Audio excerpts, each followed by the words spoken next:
Hello నమస్తే friends. నేను ఈరోజు ఒక మిర్రర్ తీసుకున్నానండి. మిర్రర్ తీసుకున్నాను, మీకు కనపడుతుంది. మిర్రర్ తీసుకున్నాను. ఈ మిర్రర్లో ఇక్కడ అంతా ప్లాస్టిక్ కింద పడి, ప్లాస్టిక్ మిర్రర్ అయితే ఇరగలేదు, ప్లాస్టిక్ అయితే ఇరిగిపోయిందండి.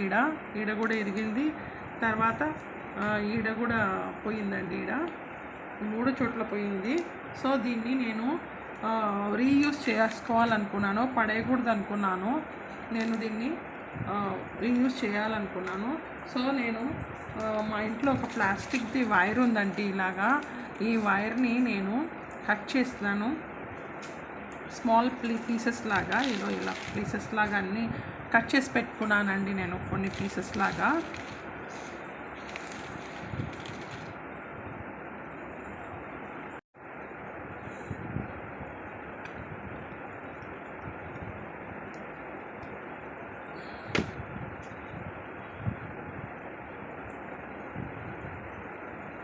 ఇలా అతికించాలండి.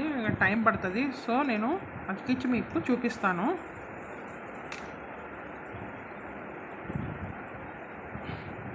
ఇలా అన్నీ అతికించాలండి.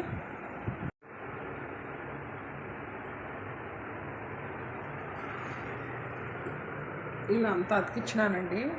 మీకు కనపడుతుంది. నేను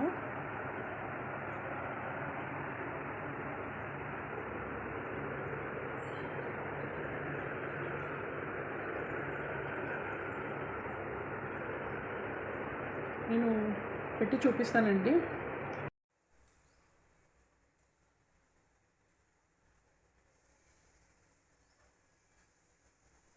ఇలా పగిలిపోయిన అద్దాన్ని నేను నీట్గా ఇలా తయారు చేసినానండి. మీకు నచ్చినట్లయితే please like and subscribe my channel. Thank you very much.